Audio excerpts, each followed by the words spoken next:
Hello, welcome back जी। कैसे हैं आप सभी? तो मैं उम्मीद करता हूँ कि आप सभी बहुत ही अच्छे होंगे। तो चलिए आज की इस वीडियो के माध्यम से हम लोग क्लास 10th विज्ञान का चैप्टर नंबर आपका 12 है, ठीक है, विद्युत धारा। तो विद्युत धारा चैप्टर को हम लोग पढ़ रहे थे और जहाँ पे हमने 1 पार्ट 2 पार्ट और 3 पार्ट तक पढ़ लिए थे, ठीक है। और आज हम लोग विद्युत धारा चैप्टर का चौथा पार्ट करेंगे। तो उम्मीद करते हैं कि आप सभी जो है पहले 3 पार्ट को ज़रूर देखे होंगे, क्योंकि यह क्लास जो है वो मैट्रिक बोर्ड परीक्षा के लिए काफ़ी ही महत्वपूर्ण है, ठीक है। अगर आपने यहाँ से पढ़ लिया तो आपका कोई भी क्वेश्चन बाहर नहीं आने वाला है जी, ठीक है। तो चलिए हम सभी जो है यहाँ पे 3 पार्ट को कवर कर लेते हैं और आज का जो टॉपिक होने वाला है यहाँ से हम लोग विद्युत धारा का तापीय प्रभाव। और अब बताओ, अगर जो पहली की क्लास को नहीं देखें कि क्या उन्हें ये पता चलेगा कि आखिर विद्युत धारा क्या होता है, कैसे होता है, नहीं होता है? फिर नहीं पता चलेगा।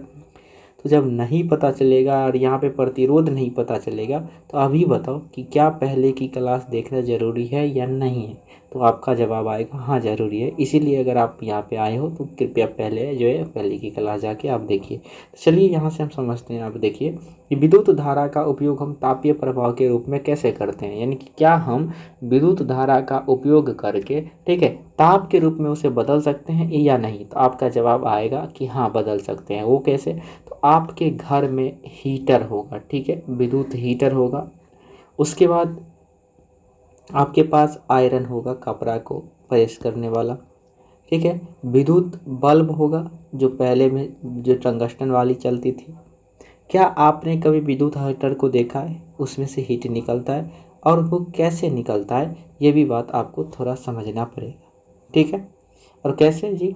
क्योंकि यहाँ पे हम लोग जब तक उसे विद्युत धारा नहीं देते हैं तब तक वो चीज़ें वर्क नहीं करता है। क्या पानी पे चलता है? नहीं जी। जब तक हम प्लग ऑन नहीं करते, स्विच ऑन नहीं करते हैं, विद्युत धारा नहीं लगाते हैं, तब तक वहाँ पे वर्क नहीं करता है ना। जब तक उसमें करंट नहीं डालते हैं तब तक वो वर्क नहीं करता है। चाहे आपका हीटर हो, आयरन हो, तो ये सभी चीज़ें जो है वो विद्युत धारा के तापीय प्रभाव पर आधारित हैं। तो हम उन्हीं के बारे में इस क्लास में यहाँ से पढ़ेंगे, ठीक है। तो चलिए समझते हैं आखिर कैसे होता है, क्या होता है। तो प्रतिरोधक का एक समूह जो स्रोत के ऊर्जा को निरंतर पुनः से ऊष्मा के रूप में बदल देता है, इसे विद्युत धारा का तापीय प्रवाह करते हैं। यानी कहने का ये मतलब हुआ कि प्रतिरोध का एक समूह है ना, जो ऊर्जा को है ना ऊष्मा के रूप में बदल देता है। कहने का मतलब जो आपका विद्युत धारा है ना, उस ऊर्जा को जो है वो ऊष्मा के रूप में बदल देता है। तो इस चीज़ को हम कहते हैं कि यह विद्युत धारा का तापीय प्रवाह है। तो आपसे पूछा जाएगा एग्जाम में कि बताओ विद्युत धारा का तापीय प्रवाह किसे कहते हैं? आपको ये लिख के आना है। अब याद रखिए एक चीज़ और, यार ये प्रतिरोधक का क्या काम होता है यहाँ पे? देखो, कोई भी इलेक्ट्रिक कंपोनेंट या कोई भी इलेक्ट्रिक डिवाइस होता है ना, उसमें या फिर जैसे हीटर ही हो गया, तो वहाँ पे ऊष्मा का मुख्य काम जो है ना प्रतिरोध ही करता है। क्योंकि हम जानते हैं कि प्रतिरोध विद्युत धारा का विरोध करेगा, और जो चीज़ किसी का विरोध करता है वो गर्म होगा कि नहीं है ना। तो वो विरोध करता है तो लाल होकर गर्म हो जाता है, जहाँ से यहाँ पे ऊर्जा निकलता है, ठीक है। ऊर्जा को ऊष्मा के रूप में बदल दिया जाता है। यानी कि किसी भी कंपोनेंट में अगर कोई चीज़ हीट हो रहा है तो वो प्रतिरोध के माध्यम से हीट हो रहा है। अब यहाँ पे विद्युत हीटर है तो इसका प्रतिरोध जो है ना बहुत ही ज़्यादा होगा, और इसमें जब हम विद्युत धारा प्रवाह कराएंगे तो ये उतना ही ज़्यादा हीट होगा, ठीक है, उतना ही हमें ऊष्मा देगा। चलिए, तो याद रखिए विद्युत धारा के तापीय प्रभाव पर आधारित होता है विद्युत हीटर, ठीक है, आपने सुना होगा। उसके बाद चलिए अगला एग्जाम्पल यहाँ पे हम लोग देखते हैं, विद्युत इस्त्री, ठीक है, जिसे हम आयरन कहते हैं जी। तो आयरन भी क्या किस पे आधारित होता है? विद्युत धारा के तापीय प्रभाव पर। उसके बाद विद्युत बल्ब होगा, ये वाला बल्ब देखे होंगे, ये किस पे आधारित होता है? तो ये भी तापीय प्रभाव पर, यानी कि ताप विद्युत ऊर्जा को ताप की ऊर्जा में परिवर्तित कर देता है, ठीक है। उसके बाद यहाँ पे आखिर ये सभी एग्जाम्पल मैंने घर में भी देखा और यहाँ पे भी समझा। उसके बाद चलिए समझते हैं आखिर हम इस चीज़ की गणना कैसे करेंगे, यानी कैलकुलेट कैसे करेंगे कि किसी भी विद्युत परिपथ में या कोई भी कंपोनेंट है तो वो आखिर वो कितना ऊर्जा को ख़त्म करता है, कितना ऊर्जा का उपयोग करता है, कैसे करता है, और समय के साथ उसका क्या रिलेशन है, यानी कि कैसे वो हीट होता है। इन सभी चीज़ों के बारे में हम पढ़ेंगे। तो देखिए होता क्या है कि अगर मान लो कि हमारे पास टी टाइम है और शक्ति पी है, यानी कि काम करने का जो शक्ति है स्रोत का वो पी है, और जैसे शक्ति का मतलब वाट, ठीक है। जैसे बोलते हैं ना घर में कि मेरा जो आयरन है ना वो कितना 500 वाट का है, 550 वाट का, हीटर जो है वो 750 वाट का, ऐसे बोलते हैं। तो शक्ति मेरा पी है, तो स्रोत के द्वारा परिपथ में उत्पन्न उष्मा, यानी कि उष्मा को हम H से, हीट से दर्शाएंगे, तो H बराबर क्या हो जाएगा, P इंटू टी हो जाता है। क्या होता है जी, P इंटू टी। यानी कि अगर आपके पास 750 वाट का है ना एक हीटर है, ठीक है, एक हीटर है, और आपको उसमें और ये कितने समय के लिए जलता है, मान लो आप इसको करीब है ना 10 सेकंड के लिए यूज करते हो, ठीक है, 10 सेकंड के लिए यूज करते हो। तो अब बताओ इसमें जो हीट निकालेंगे तो कैसे निकलेगा, तो P गुने टी हम जानते हैं फॉर्मूला आता है ना, यानी कि पावर को टाइम के साथ हम गुना करेंगे तो अब मेरा उष्मा निकलता है, यानी वर्क निकलता है, ठीक है। चलिए, तो यहाँ पे हम क्या करते हैं, तो पावर यानी 750 को अगर हम गुना करेंगे 10 के साथ तो 7,500 यानी कि 7500 वाट उष्मा जो है उसमें लगेगा, ठीक है। यही चीज़ें आपका क्या कहलाता है, ऊर्जा का स्रोत कितना उपयोग करते हैं, ये चीज़ें कहलाता है। तो अब यहाँ से एक चीज़ और होता है, अब जाओ देखो कि हम पावर को क्या लिख सकते हैं। पावर हम जानते हैं पावर बराबर है ना वोल्टेज गुने करंट भी होता है, तो वोल्टेज गुने करंट होता है, तो क्या हम इस पावर के स्थान पर वोल्टेज गुने करंट को डाल सकते हैं ना, तो ज़रूर डाल सकते हैं। तो चलो डाल देते हैं, तो डाल देते हैं तो क्या बनेगा, यानी H बराबर तब VIT बनेगा, ठीक है। तो H बराबर VIT हम इसको लिख सकते हैं। तो यहाँ से एक चीज़ और निकल के आता है कि अगर आपके पास वोल्टेज स्रोत है ना V है, करंट आपके पास I है और समय आपके पास T है, तो इस हिसाब से भी अगर हम कैलकुलेट करना चाहें कितना ऊर्जा समाप्त तो नहीं उत्पन्न होता है, वो हम निकाल सकते हैं आसानी से, ठीक है। तब यहाँ पे आता है इसके बाद जूल का तापन नियम, यानी कि ये सब जो देन है ना किसका है, ये जूल का ही देन है ना, जूल नामक वैज्ञानिक का ही देन है। तो अब देखते हैं जूल का तापन नियम आखिर क्या कहता है, जो जूल के द्वारा दिया गया था। तो चलिए समझते हैं जूल का तापन नियम। तो देखिए, अगर विद्युत धारा आपके पास I हो और प्रतिरोध R द्वारा समय t में उत्पन्न ऊष्मा की मात्रा को हम जूल का तापन नियम कहते हैं। अगर आपसे पूछा जाए कि जूल का तापन नियम क्या होता है, तो आपका जवाब आना चाहिए कि अगर मान लो आपके पास विद्युत धारा I है, प्रतिरोध आपके पास R है और समय जो है वो t है, ठीक है, तो उत्पन्न ऊष्मा की मात्रा को ही हम जूल का तापन नियम कहते हैं, तो याद रखिएगा। और यहाँ पे जो फार्मूला निकल के आता है, तो याद रखिए H बराबर I² RT, यानी कि यह जूल नामक वैज्ञानिक जो थे वो फार्मूला निकाले कि कोई भी है ना इलेक्ट्रिक कंपोनेंट यानी जो विद्युत धारा के तापन पर आधारित होता है ना, जूल के तापन नियम पर आधारित होता है, तो हम कैसे कैलकुलेट करेंगे, तो H बराबर IRT, और यही फार्मूला जो है हम इसको क्या कहते हैं जी, H बराबर IRT को जूल का तापन नियम कहते हैं, ठीक है। तो इसी पे जो है हम निकालेंगे कि आखिर ऊष्मा कैसे निकलता है। तो याद रखिए यहाँ से एक चीज़ आपको ध्यान रखना पड़ेगा, कुछ चीज़ें कहने का मतलब हुआ कि देखो यहाँ पे H बराबर I² RT है, इसका क्या मतलब है कि H जो है ना यानी कि हीट जो है वो करंट पर डिपेंड करता है, तो कैसे करता है, स्क्वायर डिपेंड करता है। यानी अगर हम है ना करंट को क्या करेंगे, मतलब अगर करंट को मान लो अगर आपके पास 2 है, ठीक है, करंट आपके पास 2 एम्पियर का है, तो इसका मतलब इसका स्क्वायर होगा यानी कि 4 एम्पियर, तो यहाँ पे 4 हो जाएगा, यानी कि 4 गुना जो है हीट बढ़ जाएगा। अगर हम 2 एम्पियर बढ़ाएंगे तो मेरा जो हीट होगा वो कितना बढ़ जाएगा, 4 गुना बढ़ जाएगा। अगर हम रेजिस्टेंस को अगर हम 10 से बढ़ाएंगे तो मेरा हीट 10 ही से बढ़ेगा, समय को 10 से बढ़ाएंगे तो मेरा हीट भी 10 ही से बढ़ेगा, क्योंकि यह डायरेक्टली प्रोपोर्शनल है, स्क्वायर का नहीं है। तो यही चीज़ यहाँ पे लिखा भी गया है कि अगर कोई भी चालक है मेरे पास, तो चालक में उत्पन्न ऊष्मा की मात्रा या हीट का निर्भर करना, यानी कि कैसे निर्भर करता है, किस फैक्टर पे निर्भर करता है, इनके बारे में ज़रा समझते हैं धीरे धीरे से। यहाँ पे देखिए, तो सबसे पहला आता है कि विद्युत धारा के वर्ग के समानुपाती होता है। कहने का मतलब कि विद्युत धारा के वर्ग के समानुपाती होता है, यानी कि स्क्वायर होता है, कि अगर स्क्वायर से भरेगा यानी डबल भरेगा, ठीक है ना, अगर 1 बढ़ाएंगे तो दुगुना, अगर 2 बढ़ाएंगे तो उसका दुगुना, 4 बढ़ाएंगे तो उसका दुगुना, तो 4 चौका 16 यानी 16 गुना बढ़ जाएगा। तो याद रखिएगा ये चीज़ें। उसके बाद आता है प्रतिरोध। तो प्रतिरोध का अभी जस्ट देखें, प्रतिरोध के सीधे समानुपाती होते हैं, अगर 10 गुना बढ़ाएंगे तो 10 गुना ही हीट बढ़ेगा। टी के समानुपाती होते हैं, इन 10 गुना बढ़ाएंगे तो 10 गुना ही बढ़ेगा। बस ये चीज़ें था, ठीक है। तो यहाँ से जूल का तापन नियम समाप्त होता है। और अब हम करते हैं कुछ क्वेश्चन, ठीक है। और आपसे क्वेश्चन कैसे किया जाएगा आपके एग्जाम में ध्यान से देखिएगा। अगर मान लो आपके पास 20 ओम प्रतिरोध की कोई विद्युत बल्ब 5 एम्पियर विद्युत धारा लेती है, तो 30 सेकंड में उत्पन्न ऊष्मा ज्ञात करिए। तो आपके पास आर का मान कितना है जी, तो 20 ओम है।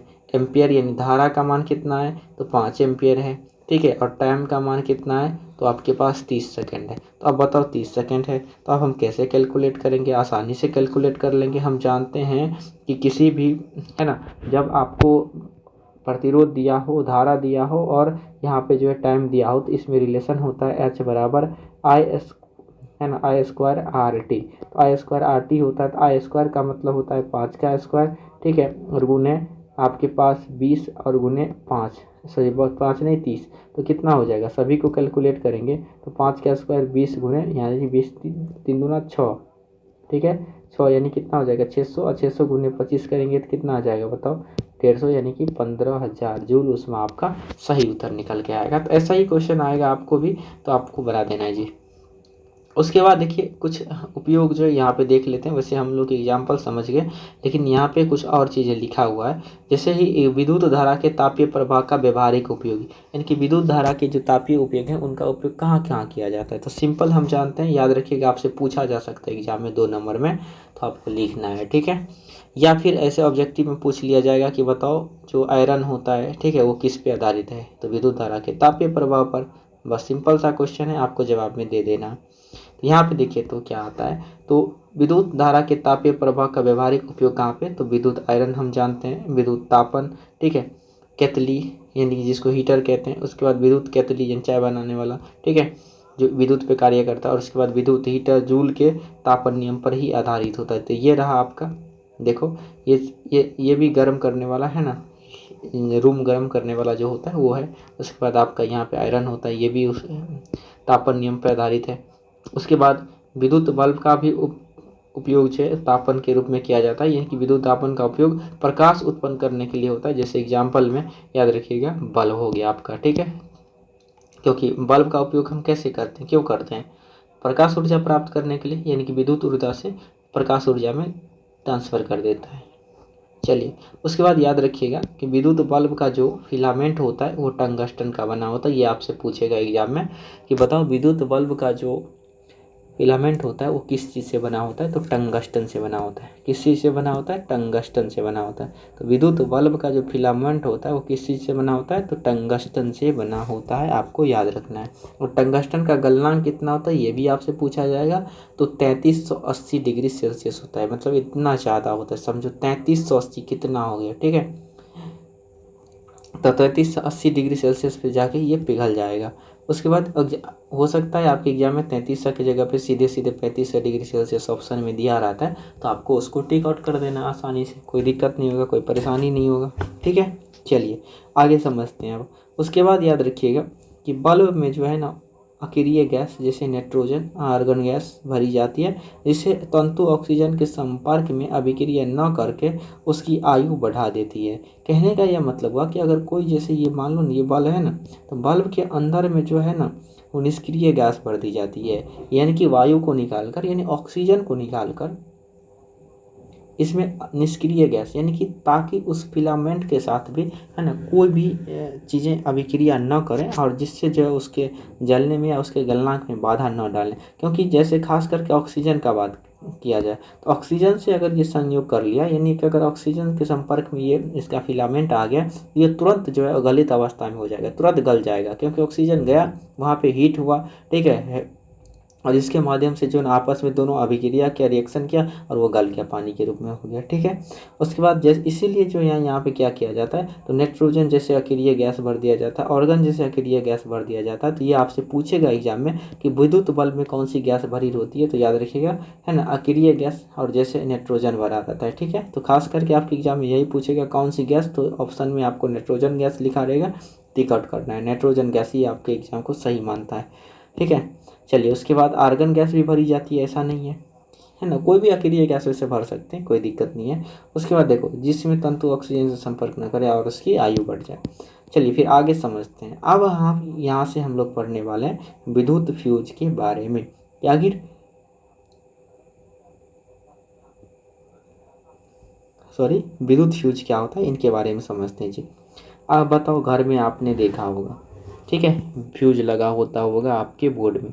तो आखिर बताओ फ्यूज का आखिर वर्क क्या होता है, ठीक है। तो आपका जवाब आएगा सर जी, फ्यूज का जो वर्क होता है ना हमारे घरों में वो क्या होता है, तो है ना, किसी को तो पता भी नहीं होगा, ठीक है, लेकिन अगर पता होगा तो आपका जवाब यही होगा कि फ्यूज का काम ये होता है कि कभी आप देखे होंगे कि जब ओवरलोड होता है, यानी कि हम अपने घर में जो है ओवरलोड वाला कोई मशीन कोई यंत्र चला लेते हैं, है ना, अधिक विद्युत धारा का लोड दे देते हैं, या कभी शॉर्ट सर्किट हो जाता है, या कभी हाई वोल्टेज हो जाता है, तो उस समय हमारा जो विद्युत फ्यूज होता है हमारे घर के सर्किट को, हमारे घर के तार को, हमारे घर के इंस्ट्रूमेंट को बचाता है। तो यही आपका विद्युत फ्यूज कहलाता है। अब बताओ विद्युत फ्यूज समझ में आ गया आखिर क्या होता है। लेकिन विद्युत यहाँ पे हम लोग देखेंगे विद्युत फ्यूज आखिर किस हिसाब से यहाँ पे लिखा गया है, और आपके एग्जाम के दृष्टिकोण से भी तो थोड़ा जानना जरूरी है।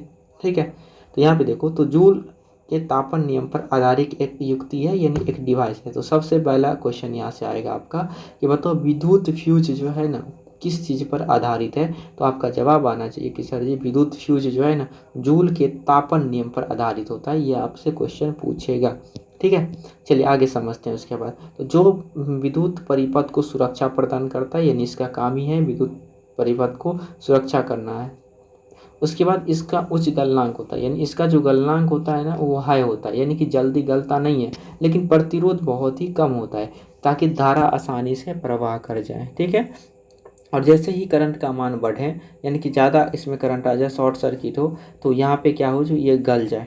ठीक है, यहाँ पे याद रखिएगा इसका प्रतिरोध जो कम होता है और गलनांक जो उच्च होता है, तो जिनसे होकर अगर उच्च विद्युत धारा प्रभावित होने पर यह गर्म होकर जो है वो गल जाता है और परिपथ को जो है वो हानि होने से बचा लेता है। ठीक है, याद रखिएगा। तो यही स्विच आप देखे होंगे घर में और बहुत जगहों पे जो आपके, अब देखो ये आप मोटरसाइकिल में ऐसा देखे होंगे, है ना, ये ट्रैक्टर वोक्टर मोटरसाइकिल में ऐसा भी रहता है, और ये आप अपने घर में देखे होंगे। तो फ्यूज जो है हर एक जगह पे वर्क करता है, हर एक इलेक्ट्रिक सर्किट में फ्यूज का होना आवश्यक है, क्योंकि हर एक जगह शॉर्ट हो सकता है, कुछ भी हो सकता है ऐसा। चलिए, तो इसके बाद याद रखिएगा फ्यूज को आखिर कैसे कनेक्शन किया जाता है, यहाँ से भी क्वेश्चन आपसे पूछेगा तो यहाँ से भी ये ऑब्जेक्टिव में नहीं, सब्जेक्टिव में यहाँ से पूछेगा, और ऑब्जेक्टिव में भी पूछेगा कि बताओ फ्यूज किस पे आधारित है, तो जूल के तापन नियम पे जवाब आना चाहिए। उसके बाद बताओ फ्यूज का क्या कार्य होता है, तो सुरक्षा प्रदान करना, तो कहता है। और उसके बाद ये भी पूछ सकता है जो विद्युत फ्यूज होता है उसका गलनांक कैसा होता है, तो गलनांक हाई होता है, और प्रतिरोध कैसा होता है, तो कम होता है। ठीक है, तो इसीलिए कहते हैं कि ओवरऑल अच्छे से पढ़ना ही हमारे लिए ज़रूरी है। और अगर 2 नंबर 4 नंबर में पूछना होगा तो वो सीधे पूछेगा कि विद्युत फ्यूज को समझाओ, या विद्युत फ्यूज जो है वो किसे कहते हैं। उसके बाद अगला बताएगा कि विद्युत फ्यूज को किस क्रम में जोड़ा जाता है, तो हम सीरीज क्रम और श्रेणी क्रम पढ़ चुके हैं। तो याद रखिए विद्युत फ्यूज को जो है वो श्रेणी क्रम में जोड़ा जाता है। ठीक है, यानी सीरीज में जोड़ा जाता है। उसके बाद विद्युत फ्यूज किस चीज़ से बना जो होता है, तो मिश्र धातु का बना होता है, जिसमें 20% टीन रहता है और 75% शीशा ही रहता है, और शेष जो कुछ होता है आपके पास कॉपर, एल्युमिनियम, आयरन, ये सब उसमें मिला दिया जाता है, ताकि एक फ्यूज जो है अच्छे कंपोनेंट थोड़ा टिकाऊ या उस हिसाब से तैयार हो पाए जितना ज़रूरत हो। ठीक है, तो ज़रूरत के अनुसार बनाया जाता है। चलिए फिर आगे समझते हैं। अब यहाँ पे आता है विद्युत, है ना, शक्ति, यानी कि पावर। अब बताइए यहाँ पे ऑप्शन आपका, चलिए समझते, 1 मिनट रुक जाइए।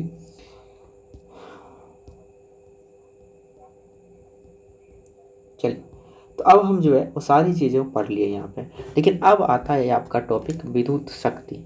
तापन नियम भी पढ़ लिया, विद्युत धारा के प्रभाव के बारे में पढ़ लिया,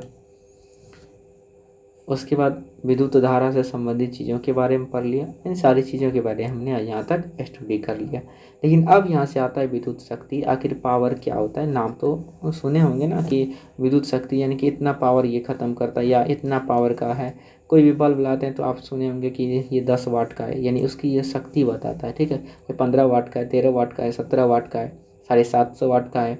ये सभी चीज़ें क्या कहलाता है, पावर कहलाता है। उसी के बारे में हम लोग यहाँ पे पढ़ेंगे। तो आखिर विद्युत शक्ति क्या होता है, सबसे पहले समझने से ये जान लेते हैं कि शक्ति क्या होता है। आप क्लास 9th में पढ़े होंगे, यानी कि पावर। तो बताओ शक्ति, आखिर शक्ति होता क्या है, तो कार्य करने की दर को हम लोग शक्ति कहते हैं। क्या कहते हैं, कोई भी व्यक्ति, आप बताओ आप में ही अगर कोई कहते हैं ना कि अगर तेरे में पावर है तो तू ये काम करके दिखाओ, कहते हैं ना, तो यानी कहने का क्या मतलब ओवरऑल तुम्हारे में कोई भी कार्य करने की क्षमता कितनी है, उस चीज़ को हम क्या कहेंगे कि शक्ति है। ठीक है, चलिए यहाँ पे अगर कार्य करने की दर है तो इसका मतलब समय के अनुसार होगा। यहाँ से एक फार्मूला भी आता है, याद रखिएगा। तो वर्क बराबर है ना, सॉरी, पावर बराबर क्या होता है, तो वर्क अपॉन टाइम होता है, यानी कि कितना समय में कितना काम किया जाता है, इस चीज़ को हम क्या कहते हैं, शक्ति से डिफाइन करते हैं। तो जैसे यहाँ पे मेरे पास देखो, यहाँ पे क्या है ना, इस इमेज के माध्यम से देखो, यहाँ पे मोटर है, ठीक है, ये कुछ यंत्र है यहाँ पे रखा हुआ, यहाँ पे मिक्सचर है, ग्राइंडर है, ये सभी चीज़ें हैं। आप सभी जो है सुने होंगे अक्सर कि मोटर जो है 1 HP का है, ठीक है, या 1 किलोवाट का है, या 750 वाट का है। तो ये वाट क्या है, तो वाट हमें शक्ति के बारे में बताता है कि ये इतनी शक्ति क्या है, यानी यह इतने सेकंड में इतना काम कर सकता है, यही चीज़ आपका वाट बताता है, ठीक है। तो चलिए, तो यहाँ से आता है शक्ति। तो शक्ति का ऐसा है मात्रक, यानी शक्ति को हम किस चीज़ में मापते हैं, तो जूल प्रति सेकंड में मापते हैं, यानी कितना कार्य, कि हम जानते हैं कितना कार्य कितना सेकंड में किया जाता है। तो बताओ जूल प्रति सेकंड में, जूल हम जानते हैं वर्क का क्या होता है, ऐसा यूनिट जूल होता है, समय का तो सेकंड होता है। और इसी चीज़ को कम्प्लीटली रूप से हम कह देते हैं 1 वाट। कब कह देते हैं 1 वाट, अगर मान लो आपके पास 1 जूल का कार्य 1 सेकंड में हुआ तो ये 1 वाट शक्ति हुआ। अगर मान लो आपके पास 2 जूल का कार्य 1 सेकंड में हुआ तो ये 2 वाट का शक्ति है। तो यही होता है आपका शक्ति, ठीक है, जिसे हम बोलते आए हैं कि वाट वाट।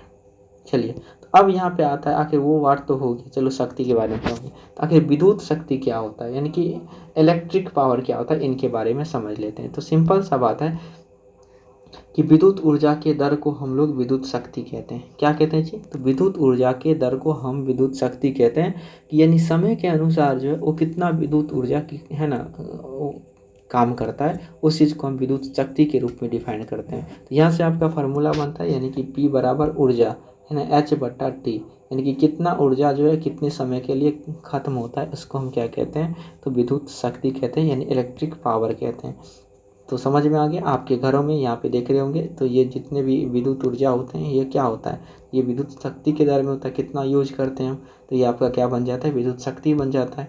चलिए आगे समझते हैं। अब यहाँ से आता है विद्युत धारा, ठीक है, I विभवांतर V में उत्पन्न शक्ति, यानी कि अगर आपके पास मान लो कि विद्युत धारा I हो और विभवांतर भी आपके पास यानी वोल्टेज भी हो, तो इसमें शक्ति कितना उत्पन्न होगा, यानी इसमें कितनी क्षमता आएगी। तो इसको हम कैसे डिफेंड करते हैं, तो 3 तरीके से डिफेंड करते हैं। पहला आता है आपका कि पावर बराबर जो है, याद रखिएगा, V इंटू आई आता है, यानी कि वोल्टेज गुने अगर हम करंट करेंगे तो आपका एक शक्ति यहाँ से निकल के आता है, ठीक है। उसके बाद आप अगला आता है आपका P बराबर I² इंटू आर, यानी कि ये दूसरा फार्मूला। आपका पास तीसरा जो है P बराबर है ना, तो V² इंटू आर।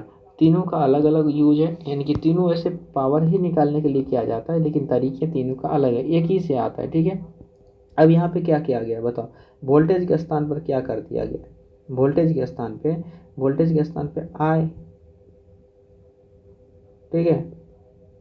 हम जानते हैं कि V बराबर क्या होता है, I इंटू आर होता है, I इंटू आर होता है ना, और पहले से यहाँ पे I था, तो I और I को गुना करेंगे तो क्या होगा, I² और इंटू आर।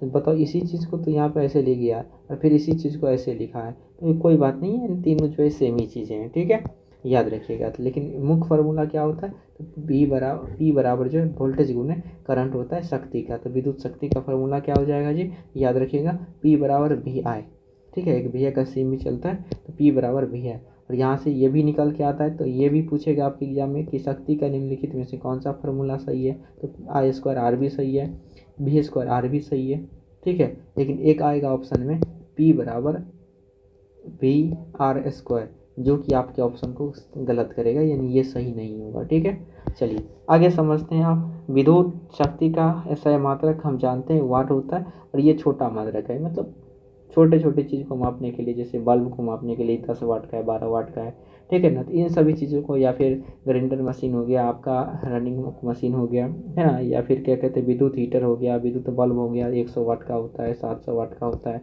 ठीक है। तो मोटर को HP में मापते हैं, तो वो चीज़ें हो गया आपका, तो ये छोटा मात्रक होता है। चलिए, तो अब हम समझते हैं थोड़ा सा कि 1 वाट आखिर क्या होता है, यानी कि 1 वाट शक्ति, जैसे अगर मान लो 10 वाट शक्ति है, तो अगर 1 वाट शक्ति हम समझ गए तो 10 वाट शक्ति हम आसानी से समझ जाएंगे। तो यहाँ पे कहने का ये मतलब है, ध्यान से देखो, कि वह युक्ति, यानी कि वो कोई भी डिवाइस यानी कोई भी मशीन जिससे 1 एम्पियर की धारा है ना, विद्युत धारा प्रभावित होता है, जब उसे 1 वोल्ट विभवांतर पर चलाया जाता है तो उसे हम 1 वाट घंटा, है ना, 1 वाट कहते हैं। कहने का मतलब अगर कोई भी अगर आपके पास मान लो कि आपके पास एक बल्ब ही है, तो उस बल्ब से, है ना, बल्ब से अगर 1 एम्पियर की धारा अगर हम प्रवाहित कराते हैं, और कब तक करवाते हैं, तो 1 वोल्ट विभवांतर पर चलाते हैं, ठीक है, 1 वोल्ट विभवांतर पर चलाते हैं, तो आपका जो शक्ति होगा वहाँ का कितना हो जाएगा, तो 1 वाट हो जाएगा, ठीक है। तो इसी चीज़ को हम 1 वाट कहते हैं।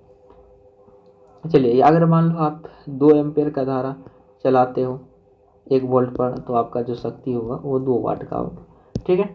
चलिए, अब आगे आता है आपका यहाँ से किलो वाट घंटा आखिर क्या होता है। तो शक्ति का जो छोटा मात्रक वाट होता है, लेकिन शक्ति का बड़ा मात्रक जो है वो क्या होता है, तो किलो वाट होता है, यानी कि 1000 किलो वाट बराबर, जिसको हम 1 KW बोलते हैं। तो याद रखिएगा, शक्ति का ऐसा मात्रक क्या होता है, तो किलो वाट, और 1 KW बराबर कितना होता है, 1000 वाट के बराबर होता है, ठीक है। चलिए, और एक चीज़ और आपसे शायद पूछा जाएगा, आगे में होगा भी, ऐसे नहीं है, आगे में लिखा होगा सारी चीज़, नहीं लिखा होगा तो आपको हम बता देंगे।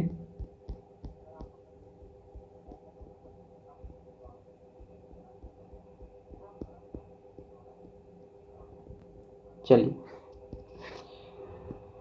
हाँ, तो क्या होता है ये समझ लिया हमने। तो अब आता है आपका विद्युत ऊर्जा, यानी कि इलेक्ट्रिकल एनर्जी के बारे में पढ़ेंगे। आगे विद्युत ऊर्जा क्या होता है, तो हमने तो ये समझ लिया कि विद्युत शक्ति क्या होता है, ठीक है। तो कितना समय के लिए कितना विद्युत ऊर्जा कार्य करता है, उस चीज़ को हम क्या कहते हैं, विद्युत शक्ति कहते हैं। तो अब हम विद्युत ऊर्जा को भी तो समझेंगे ना, कि आखिर विद्युत ऊर्जा क्या होता है, ठीक है, तभी तो हमको विद्युत शक्ति में अच्छे से क्लियरिटी आएगा। तो चलिए समझते हैं अब हम विद्युत ऊर्जा के बारे में, आखिर विद्युत ऊर्जा क्या होता है, ठीक है।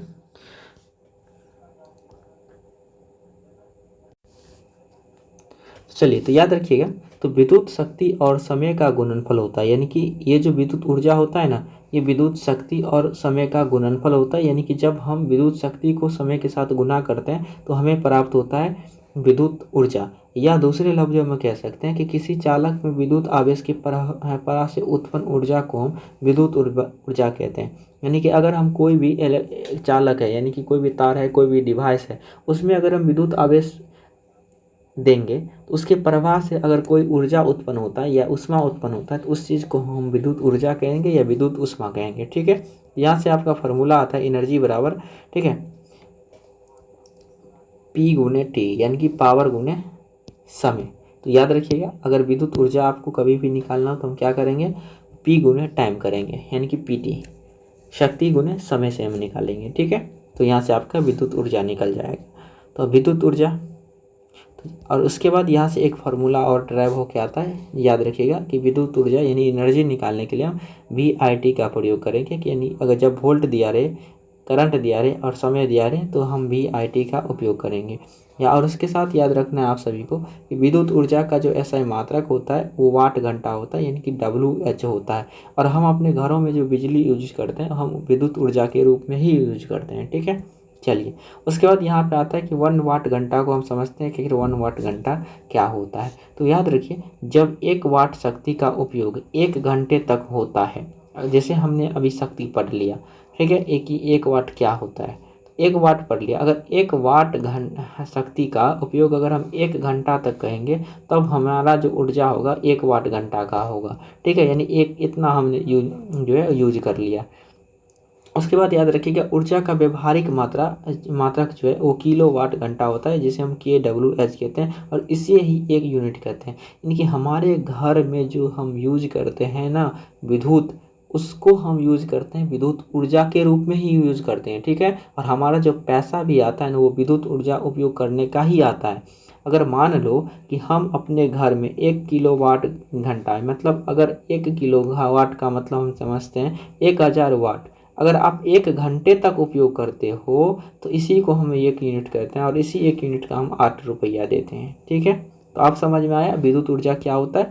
तो यानी अगर हम घर में देखो क्या करते हैं, जैसे हम पंखा ही चलाएं, बल्ब ही चलाएं, तो हो रहा है यूज क्या, अगर 10 वाट उसका शक्ति है और हम मान लो कि 10 घंटा तक चला लिए, तो 10 वाट शक्ति है, ठीक है, और आप 10 घंटा तक चलाओ, तो 10 को गुना करो यार, 10 के साथ तो कितना हो जाएगा, तो 10 10 से 100, यानी कि 100 वाट है ना, 100 kWh जो है, यानी 100 वाट जूल जो है हम ऊर्जा उपयोग कर लिया, याद रखिएगा। ठीक है, तो यही चीज़ें होता है और इसी को हम एक यूनिट भी बोलते हैं। तो अगर आपसे आप कोई पूछे कि बताओ एक यूनिट क्या होता है, तो आप बता सकते हो एक यूनिट क्या होता है। ठीक है, 1000 वाट का उपयोग हम 1 घंटा तक करेंगे तो आपका 1 यूनिट कहलाता है। सिंपल सा बात है। उसके बाद चलो यहाँ पे देखते हैं कि 1 kWh जिसे हम 1 किलोवाट घंटा कहते हैं, जिसे 1 यूनिट भी कहा जाता है। तो बताओ 1 यूनिट में कितना ऊर्जा यूज करते हैं। यानी हम अपने घर में अगर कभी हम सुनते हैं कि 1 यूनिट हमने यूज किया, आखिर 1 यूनिट का कितना मतलब है। 1 यूनिट का मतलब है कि हम जो भी डिवाइस यूज किया उसमें से कितना ऊर्जा समाप्त हुआ, कितना ऊर्जा का उत्पादन हुआ, उत्सर्जन हुआ। तो याद रखिएगा 3.6 इंटू 10⁶ जूल के बराबर होता है। ठीक है, याद रखना है आपका 3.6 इंटू 10⁶ जूल ऊर्जा जो है वो 1 किलोवाट 1 यूनिट में हम यूज करते हैं। तो याद रखना है आपको। ठीक है, और याद रखने के साथ साथ भी यहाँ पे आपका चैप्टर 2 एंड हो जाता है। और एक चीज़ आप सभी को बताना मैं भूल गया, याद रखिएगा आपसे एक चीज़ और पूछे जाएगा एग्जाम में कि 1 HP यानी कि एक अश्वशक्ति शक्ति बराबर कितने वाट होता है। तो याद रखिएगा 746 वाट होता है। ठीक है, 746 वाट एक पैरामीटर सेट किया गया क्योंकि ये भी एक बड़ा मात्रक होता है। जैसे एक किलोवाट को हम बड़ा मात्रक बोलते हैं ना, तो ये HP भी जो है एक बड़ा मात्रक होता है जिसका उपयोग जो है हम जैसे ट्रैक्टर हो गया, ट्रैक्टर का जो है शक्ति मापने के लिए हम उपयोग करते हैं कि ट्रैक्टर जो है 30 HP का है, 45 HP का है, 50 HP का है। या कोई भी मशीन को हम सुने होंगे, जो मेरा मशीन है पंपी सेट, वो है ना कितना का है जी, तो 12 HP का है। क्योंकि एक HP जो है ना एक पैरामीटर हो जाता है। क्योंकि अगर मान लो अगर बोलेगा कि यार मेरा मशीन जो है ना 10 मतलब HP का है, और तो उसका वाट में हम कैलकुलेट करेंगे शक्ति, तो 746 पे अगर हम 1 जीरो लगाएंगे कितना हो जाएगा। अभी अब ये बोलने में कितना खराब लगता है, इस मतलब 7460 वाट का मेरा मशीन है ना, मतलब उतना शूट करता है। क्यों, अगर बल्ब है तो बल्ब के लिए तो हम आसानी से बोल देते हैं कि मेरा बल्ब 10 वाट का है, तो आसान है। और इसी को अगर हम HP में बोले तो अब इसका 746 से भाग दो, जितना आएगा 0 पॉइंट समथिंग में, तो बोलना इतना HP का। तो ये भी चीज़ अच्छा नहीं है ना। तो सबके लिए एक अलग पैरामीटर बनाया गया कि यार जो बड़ा चीज़ होगा ना हम उसको HP में कैलकुलेट कर लेंगे। तो 1 HP जो है कितना शक्ति के बराबर होता है, 746 वाट के बराबर, और आपको याद रखना है। और इसी के साथ जो है हमारा आज की इस क्लास में जो है विद्युत धारा चैप्टर का 2 एंड होता है। उम्मीद करते हैं कि यहाँ से आपका एक भी क्वेश्चन नहीं जाएगा। ठीक है जी, आप भरोसा बना के रखना एग्जाम में आके, है ना। उसके बाद बोलना जी कोई दिक्कत नहीं होना चाहिए। और कोई भी पॉइंट पे अगर आपको दिक्कत आ रही है तो आप हमें कमेंट करके, या फिर आप किसी व्हाट्सएप ग्रुप के माध्यम से, टेलीग्राम ग्रुप के माध्यम से हम पूछ सकते हैं कि ये टॉपिक सर समझो, हमें समझ में नहीं आया। तो आपको वहीं पे चीज़ें जो है व्हाट्सएप के, फेसबुक के माध्यम से, या वीडियो कॉल, या किसी भी प्रकार से आपको समझा दिया गया, देखो। ठीक है, या फिर इसको स्पेशल अलग से वीडियो बना के भी आपको समझाया जा सकता है। कोई दिक्कत नहीं है, समझाने के लिए कहीं से भी समझ सकते हो अगर नहीं आया तो। या फिर वीडियो को उस पॉइंट पे जाके देखना, ऑटोमेटिक खुद ब खुद वहाँ पे चीज़ें आपको समझ में आएगी। ठीक है, चलिए तो यहाँ से समाप्त होता है। और आपके लिए कुछ टास्क है। ये टास्क क्या है कि आप नोट को सबसे पहले अच्छे से रिवीजन करेंगे। और बता दें आप सभी को, यह जो नोट है आपके बोर्ड एग्जाम के लिए बहुत ही महत्वपूर्ण है। आप सभी जहाँ तक को हमें शेयर जरूर करें। यूट्यूब चैनल आप लोग जो है ज्वाइन करके ज़रूर रख लें, जो भी नए छात्र हैं, है ना। आप लोग सब्सक्राइब जरूर कर लें। आप लोग सब्सक्राइब नहीं करते हैं और शेयर भी नहीं करते हैं जी। ठीक है, चलिए तो मिलेंगे अगली क्लास के साथ। तब तक के लिए ओके बाय। पढ़ते रहिए और बाकी चीज़ों के साथ हमारे साथ जुड़ सकते हैं। ठीक है, इंस्टाग्राम पेज के साथ, फेसबुक पेज के साथ, लिंक आपको डिस्क्रिप्शन में मिल जाएगा। कोई घबराने की बात नहीं है जी। और पढ़ते रहिए, मस्त रहिए। ठीक है, कोई दिक्कत नहीं होने देंगे। चलिए मिलते हैं अगली क्लास के साथ। तब तक के लिए okay bye. Thanks you, love you.